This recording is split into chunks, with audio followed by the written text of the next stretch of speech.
Hello, this is Hamza again from GamingonLinux.com, and today we are going to play some Sid Meier's Civilization Beyond Earth.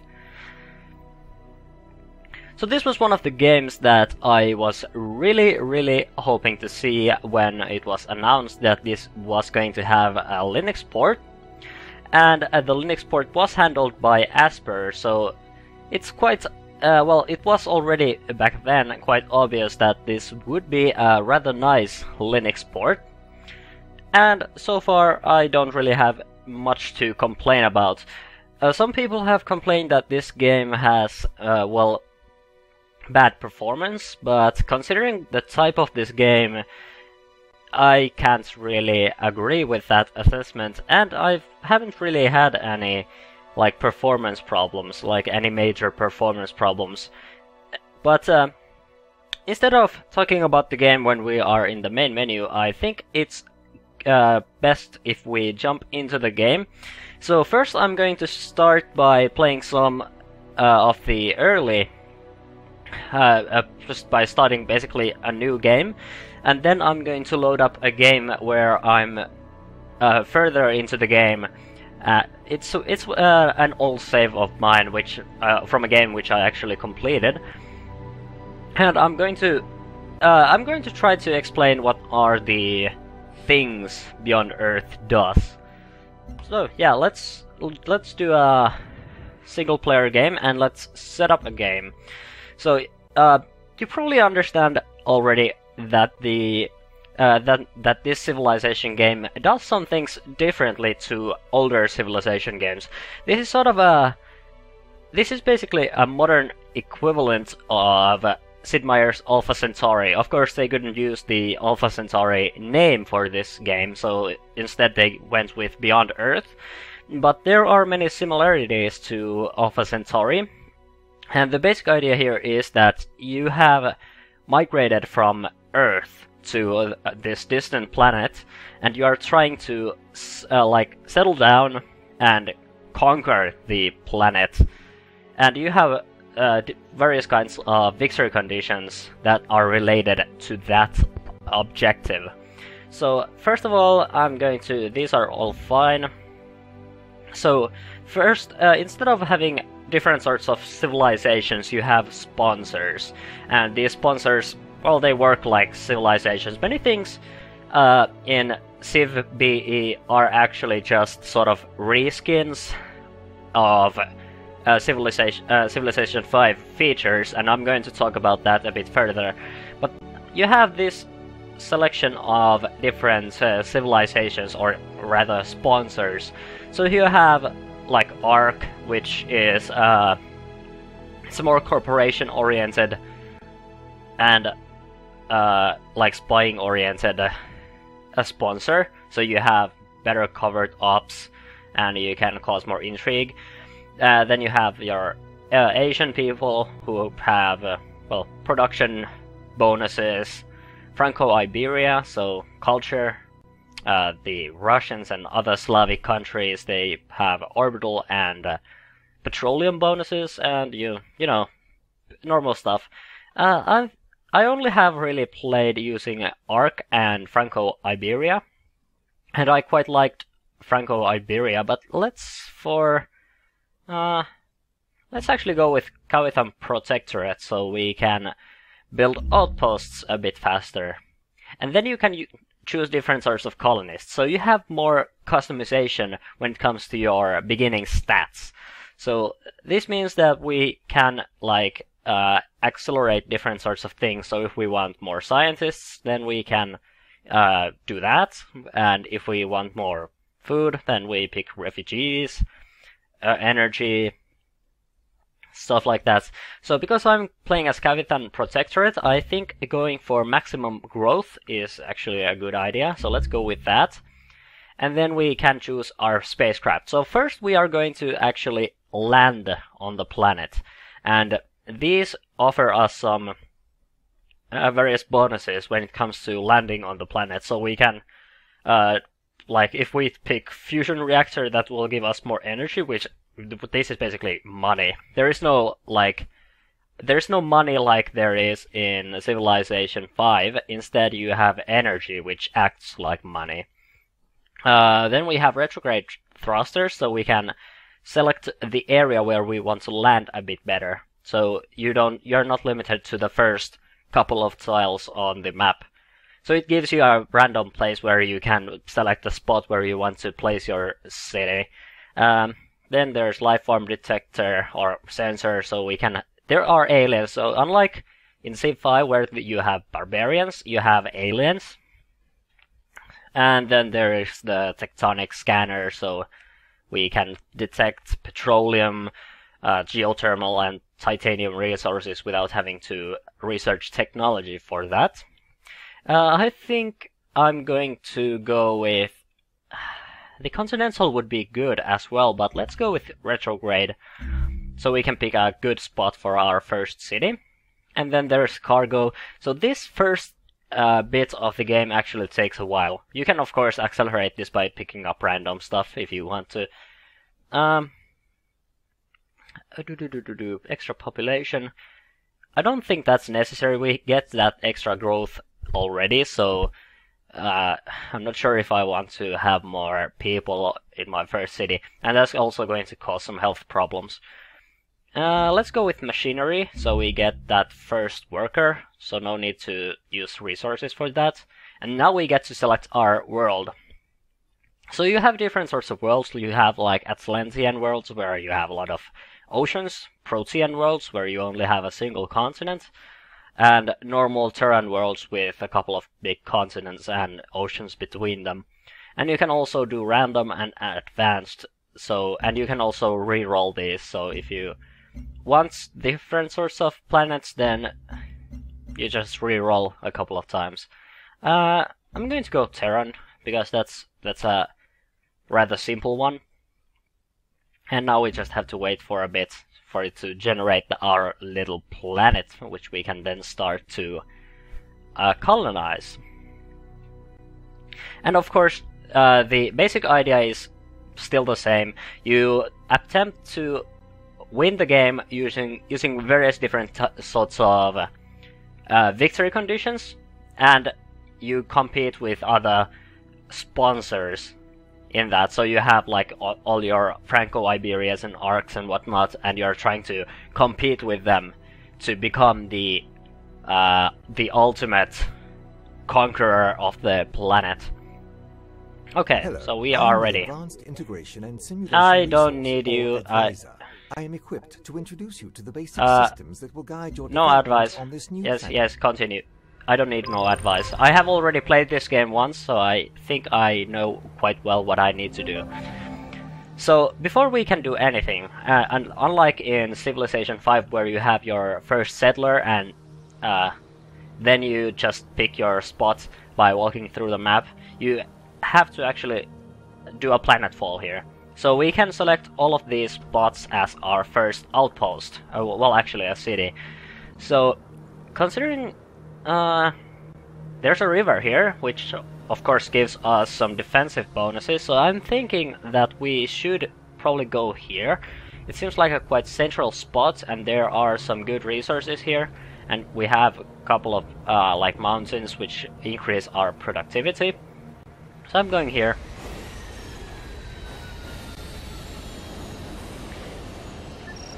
And now we have landed, and our first city has been founded. And then we have our worker. So the basic idea here, the basic gameplay is basically the same as in Civilization 5. So you have your workers and they build improvements, and then you build your military units to try to manage your area, and then you build more cities in order to expand your area and control more of this, more of the planet. And yeah, that's pretty much the thing. Then you have your research, and this is a bit different to Civilization 5. In Civilization 5 you had a traditional tech tree, but in Civ BE you instead have a tech web. So instead of having to go through linear, or mostly linear paths, you can actually decide what you want to focus on a bit better. So of course you have a bit of branching here, so you need physics in order to do bionics, and you need bionics in order to do augmentation. So you do need to research technology, so you can just go for like astrodynamics or anything. But instead of having to sort of arbitrarily select a couple of techs in order to unlock more techs, you actually can see all the available different techs. And these are also set in a way where you have the main tech. So if I wanted genetic mapping, I would have to first research genetics, and after that I could do genetic mapping. But you don't have to do alien life forms before you do genetic mapping. You only need the base tech for that. But what this allows you to do is you can actually control your orientation a bit better. So if you wanted more, most of this stuff is like ecology and genetics, and there's a lot of like harmony stuff. I'm going to talk about these affinities in a sec. But in my opinion, this is one of the greatest things in Civ BE, because now you can really plan your research a bit better. In Civilizations, I do know how the tech trees work for the most part, but still I often just pick something that sort of suits me in the short term. But here I can actually think about my long-term goals a bit better. So I really like this tech tree, the tech web approach a lot better than the traditional tech tree. But first I'm going to go with pioneering, because I want to do rapid expansion, so I need to research some of this habitation tech, and pioneering allows us to build colonists, and then the planetary survey will allow us to embark on water, which is also very good. And then you have, of course, your normal production, so we can build various different things like soldiers, explorers. And actually an explorer would be good, because there are going to be things like these resource pods, which allow us to gain access to resources in a very quick time. So that's that. And also the happiness has been replaced. It still has mostly the same effects, but instead of being happiness, it's called health. And you now need to build things like clinics to get more health. And some of the tech also gives you extra health. And you need to... Usually you should keep this above 0, but if it falls below 0, it's still okay. I've had a lot of trouble keeping this above 0. It usually goes negative for me, which naturally affects my growth and production. It's still okay. So first thing I'm going to get is an explorer for, you know, these resource pods and any satellites that might have fallen somewhere here. And oh, actually we have an explorer. I thought where that guy was, but okay. So that means I can focus on... Actually, I want some extra culture. So let's do that instead. And I'm going to just send you to automatically explore. I usually play quite macro. I don't micromanage a lot of stuff, so I usually just send my people to do stuff automatically. It usually works just fine. And here are our different victory types. So you have your typical stuff like domination. So you just capture all the capitals and you win. Then there are some a bit interesting ones like Emancipation. So Emancipation basically means that you consider this your new home, and you then go back to the Earth to teach them what you have learned, and you sort of make them do stuff similarly to you. The Promised Land just means that you take control of this planet, and then you send a message to Earth asking them to bring more people in, and then you sort of fully colonize this planet. Transcendence. This one is a tricky one to pronounce. So Transcendence, yes. Transcendence is basically you become part of the planet. That's the idea here. So you need all kinds of different tech to communicate with this planet and its inhabitants. And I actually used this victory to. I won the previous game by following the Transcendence victory condition stuff, and then there is contact. So this is just you figure out that there is an alien race and you contact them. And there's also this thing here. So you will get quests when you play this game. And these quests, you basically need to do various kinds of things like explore a satellite that just fell out of the sky, or you need to do trading with another, like an outpost or something, and then you get a small reward for that. And that's actually a good thing as well, because that means that it's a lot easier to get into the game, because you sort of have to, for those extra benefits, you have to follow these quests, and these quests actually teach you a lot of different game mechanics while you do this. So I think that's an excellent way of doing that. So this means that it might be a bit easier to get into this game, even if you had some trouble with Civilization 5, for instance. Well, okay, let's go to the next turn and our... excellent. So, when you play a bit further... Franco-Iberia vous accueille chaleureusement. Okay. But yeah, as you play a bit further, these other civilizations will also do their planetfalls, around the planet, and then you can start to do diplomacy with them. So you can trade stuff like, yes, indeed, and you can form alliances and trade with them, and also do these cooperative or these cooperation agreements, and you can also condemn them if you like to do that sort of stuff. But eventually they are going to land on the planet, and you need to deal with them as they come down. But at the moment there is not really all that much we can do. We're just waiting for our worker to build whatever it's building at the moment, and our explorer to find more goods, and our city to build more stuff. Another civilization. So this is the African Union, I think. Yep. The African people greet you. Indeed. But at the moment we can't really do much with them. They don't really care about us, and we don't really care about them. But once we start doing trade, that's when things are going to get more interesting, and once we have these affinity things going on. So I'm going to play just one more turn, and then I'm going to... Actually, there is a quest for us. Excellent. So, and we also searched one of these resource pods.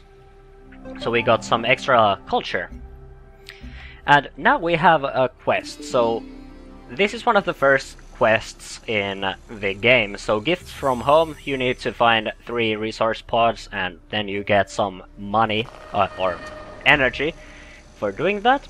And also we discovered some alien nests. So like I said, the barbarians in Civilization 5 have been replaced with aliens. And these aliens are usually hostile. You can sort of avoid contact with them, and they won't actively try to seek you out. But if you end up in their territory, they will try to attack you, and you will often have to fight them. But it's not that bad, and we can also raid these alien nests for extra energy, and in some cases also science and culture. So this is the culture stuff. So instead of having those political things of Civilization 5, you now have different virtues. And these work basically the same way. You have your, like, trees of different things. and these affect various kinds of things. For example, if we picked one of these might virtues, we would get adaptive tactics, and that's going to give us more experience from combat. On the prosperity side, we would get some food, and then there is the science stuff and industry stuff. So I'm thinking, because we have the extra food production already, I think I'm going to go with foresight. This is going to increase our science in during the early stage of the game. And as you can see, now that we click that, this bar went forward and this bar also went forward. So if you get enough of these virtues in various kinds of either various kinds of stages or various kinds of categories, you will get bonuses. So if we researched enough, well, not researched, if we unlocked enough knowledge, we would get the synergy bonus, which increases our culture. And if we do enough of these virtues in the first tier, we are going to get one free virtue, a synergy bonus, and eventually a free technology. So that's one thing you should keep in mind when deciding your virtues. But now I think it's a good time to move on to this game. So this has been going on for like 375 turns or so, and I have unlocked a lot of different things, and I can finally talk a bit more about the Affinity System, which is a major part of the new Civilization game. Well, this game in particular. So here you can see my Franco-Iberian Empire, which it's not that big. I have just 5 cities, but I have unlocked a lot of affinity stuff, and I also have sort of a... I think I have an alliance with both of these guys. Well, actually, I think I only have an alliance with the Australia. We could, of course, check that if we go here. So, yeah, we have a truce with Suzanne Fielding from the Ark, and we have... oh yeah, we just were in war with these guys. But we do have an alliance with Hutama from the Commonwealth of the Pacific, which is the Australia.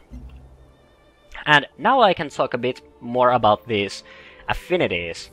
So these affinities affect basically your the way you think about the local well, environment. And if I... let's go here. So as you can see, many of these texts have this sort of symbols next to them. And when you research those technologies, you unlock affinity points that go towards either supremacy, purity, or harmony. And basically these work like this. So harmony, if you get higher harmony, that means you want to sort of coexist with the local wildlife and the local planet. And of course, if you do harmony, you will probably want to do Transcendence, victory. Purity means that you want to make this planet like Earth. You want to destroy the local wildlife, and you are probably going to want to go with domination and stuff like that. So this means that you get some extra attacking power and stuff like that. Then supremacy means that you want the human race to be the dominant species on this planet, and you want to control the planet, basically. And this stuff means that you will get some like production advantages and stuff like that. So this is more like health and like coexisting with the local environment. And once you gain enough of these texts that affect your affinities, you also get various different kinds of bonuses. So we can see here that on affinity level 1, explorer units take no damage from miasma. And miasma is this sort of fog, which it exists here by nature. So this stuff here has been around here for the whole game, and if you don't have harmony enough of harmony points, you are going to take damage in these miasma clouds. But because I'm at harmony level 14 and this is basically a pure harmony run, I can actually heal in these miasma clouds. So that's one of the reasons why I actually created a satellite which dropped more miasma here, so that my defensive units can actually, if necessary, fall back into the central area of my nation, and they can heal here if necessary. Also, one thing about the affinities is that the AI reacts in certain ways when you have a certain affinity. So for example, the Ark, and especially the Brazil, which is around here, they hate me because I have picked harmony, and I think Brazil is like doing purity at the moment. So we are really, our ideologies are very different. So they basically want to turn this planet into an Earth, and we want to keep this planet as, well, this planet. And they hate me for that. And because of harmony, we have also genetically enhanced our people so that they can do stuff like stand in miasma clouds and heal from that. A lot of the harmony tech is actually researching alien biology and adapting alien like biology and genetics to the human race, and the purity guys, they really hate that. Also, the supremacists like the Ark and also the African Union, they don't really like me either, because they think that it's weird that we are like genetically modifying ourselves.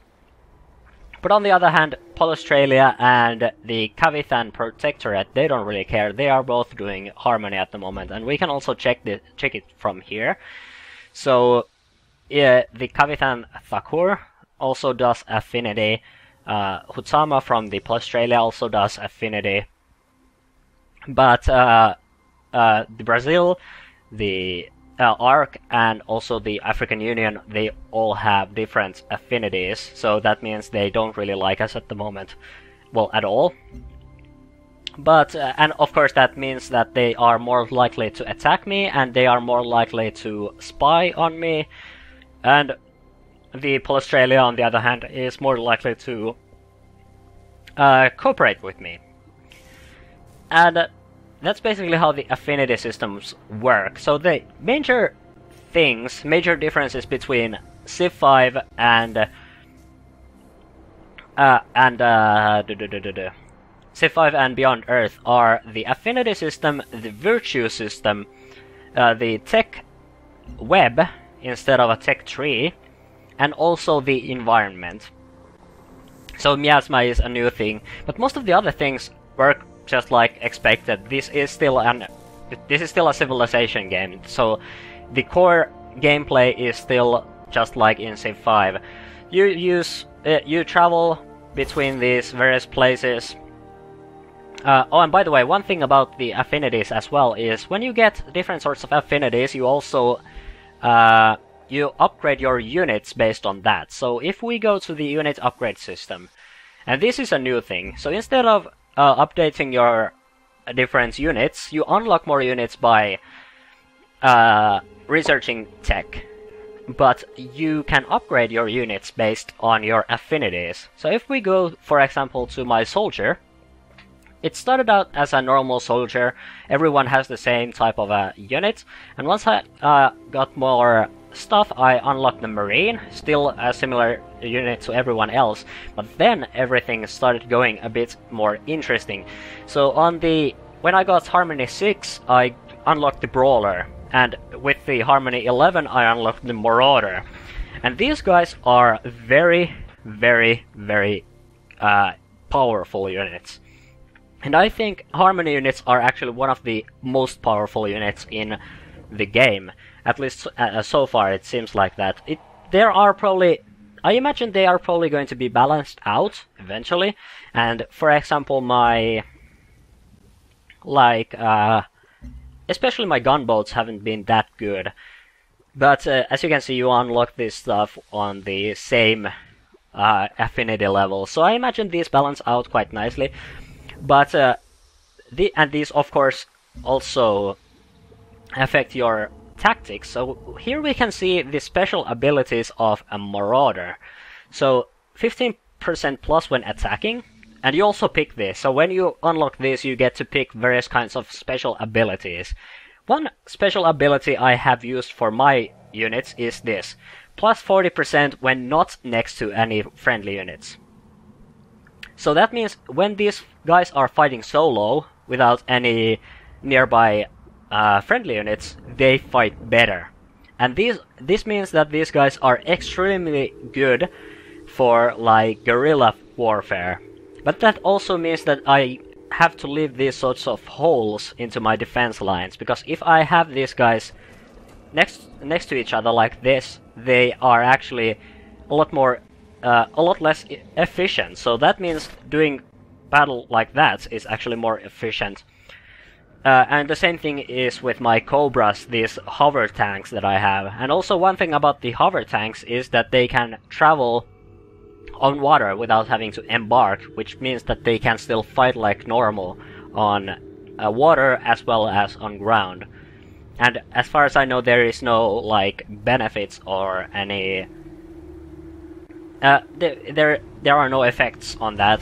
But I have basically used my Cobras as my navy, because my navy at the moment is sort of bad. And I also have these evolved Xeno cavalry units, which, as you can see, they are riding aliens.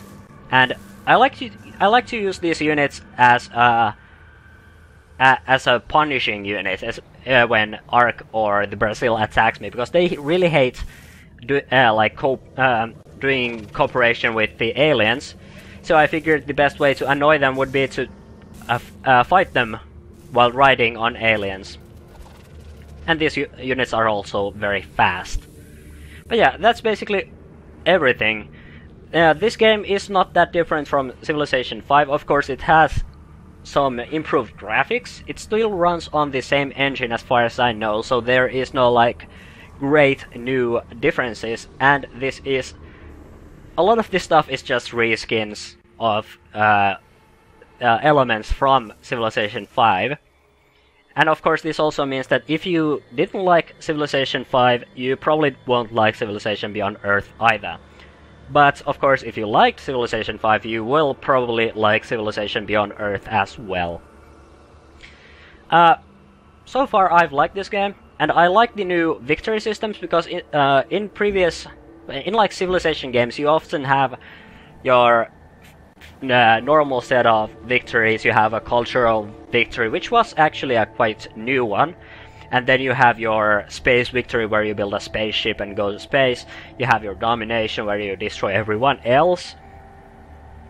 These victory types, such as the Emancipation and Transcendence, are actually very different to the victory types you would get in Civilization 5, for instance. So I like the new victory system, and I really like the quest system as well.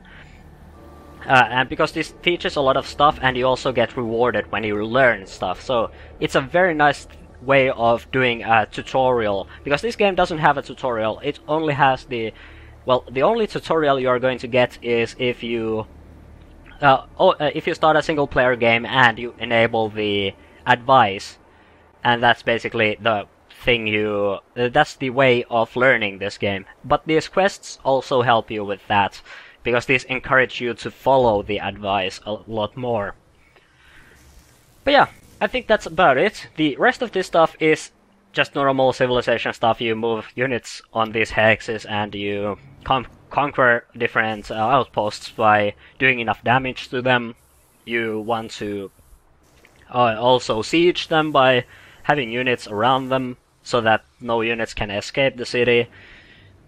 And you also want to pillage stuff if you want some extra, if you want to harm their growth and stuff. So it's Mostly just normal Civilization stuff, and in my opinion, that's fine. Why break something? Well, why fix something that is not broken, which usually ends up just breaking stuff. Yeah, that's about it for Civilization Beyond Earth. In my opinion, this is a very good game. I haven't had any problems with this. The performance, in my opinion, seems fine, but I've seen some websites call this port out for poor performance. So far, I haven't seen much of that. And even if this game ran at some lower frame rates, like 30 frames per second, it wouldn't really matter because it's a turn-based strategy game, not much action going on the screen at any times, really. So even if it ran on lower frame rate, it probably wouldn't be that bad. And so far I've enjoyed myself, and I'm probably going to enjoy this a bit more. I definitely want to do another run of this game, maybe on like Purity or Supremacy, but I like the Transcendence victory, and I've enjoyed this game for like 10 hours. So I imagine if you liked Civilization 5, you will enjoy this. And Asper did, in my opinion, a very good job porting this game. I haven't had any other issues apart from some audio issues. The article on GOL is going to have some advice for you, a guide to fixing those audio issues. So if you have those audio issues, check the article, and I will have all the necessary stuff in there. And if you absolutely can't find the article, then just comment below, and I will eventually respond to you and help you fix these audio issues. But yeah, that's about it for me for today, and naturally thank you for watching, and we will see in future videos.